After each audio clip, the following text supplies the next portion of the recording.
Hello, my name's Jayne. I'm a Church of England ordinand and I live in Cheshire with my husband and my 4 children. And I've been asked to record a reflection for you all for this evening about the wilderness. Now, the reflection I'm going to read to you is one that I actually wrote over a year ago for Lent in 2019. And it's funny how you can write something over a year ago and then we find ourselves in the situation that we're in now, and it's immensely pertinent. So I'm going to read it to you now, starting off with a short verse from Mark 1:12-13. Let's go. And the Spirit immediately drove him out of the wilderness. He was in the wilderness 40 days, tempted by Satan, and he was with the wild beasts, and the angels waited on him. And throughout this time of dislocation, confusion and fear, our liturgical calendar still continues to roll on inexorably. And despite it all, Lent continues. Lent is perhaps now more than ever an invitation to journey into that wilderness with Jesus as our companion. What will we find there?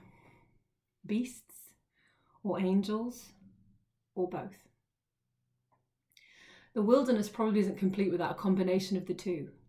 15 and a half years ago, I myself endured an extended stay in the wilderness, lasting far longer than 40 days and 40 nights.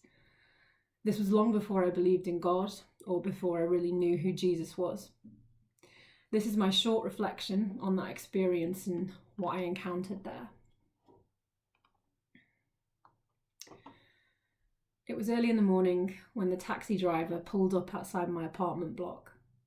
He sat in the car and waited while I repeatedly climbed up and down 2 flights of stairs to carry down a pram, a large suitcase, a hold-all, and finally my infant daughter. The taxi driver said nothing, but then there was little point in conversation. I was an English woman living in a district of Prague where there were only locals, and I don't speak Czech. I was 25 years old and I was leaving my husband, taking my 6-month-old baby daughter with me. There probably were no words for that situation anyway. There was thick silence in the taxi on the way to the airport. I gestured towards a service station as we passed with its cash point so that I might pull in. I showed him my empty purse to try and get him to understand what it was I needed. He grunted and we pulled into the station. I cried silently the rest of the way, and the driver gave no indication that he noticed or even cared. But you saw. You heard. I didn't know it then, but looking back, I know that you, God, you were beside me. Through it all, you watched over me, your spirit, a soothing presence that guided me and gave me strength that I never knew I had. You worked through the sleeping child on my lap, that precious gift you'd bestowed upon me. For if I couldn't break free for myself, I could do it for her. The wilderness is terrifying in its silent emptiness, but there's also freedom to be found there. I took what I could carry, which was very little, and I abandoned the rest. Things, so many precious things that I'd once held dear and I'd clung to and assumed I couldn't live without. Favourite items of clothing, shoes, ornaments, books, music, my baby's toys, my graduation photograph. I had no choice but to leave them behind and take only what I needed to get through the immediate future. When you pare it down to its bare bones, you actually need very little at all. But you saw. You felt my loss. You entered the void left behind by the things I'd lost, and you filled it with your presence until I was permeated by a numbing calm. I became untouchable, and it was pure grace. I wish I'd had a name for you then, when I was alone in the wilderness. But I didn't know you existed. Didn't realise that there really was such a wondrous reality as God. And through it all, you did not abandon me. Not on the journey in that taxi, not on the plane afterwards, nor back in England when I relied on others to sustain me physically while you silently, quietly worked on my spirit. The wilderness can seem to be an endless landscape of hopelessness with no beginning or end. And I confess I got lost in it for a long time and I couldn't find my way out. There was no one to hear my silent screams.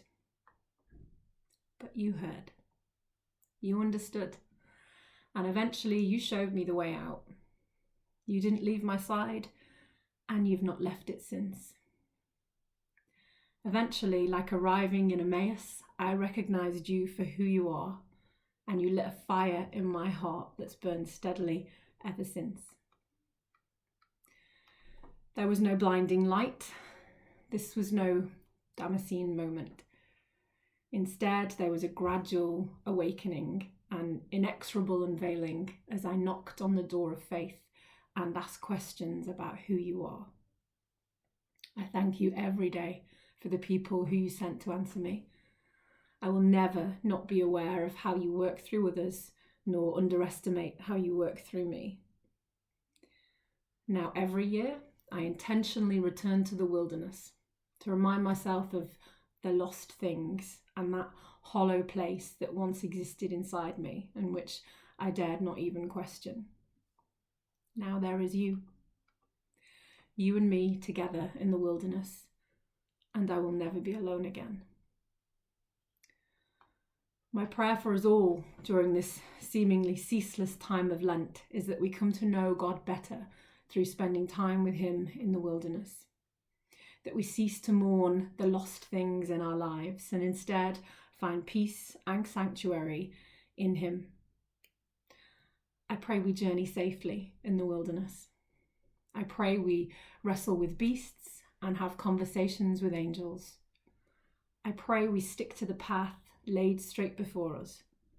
And most of all, I pray our hearts burn within us as he talks to us on the road. Amen, and God bless us all.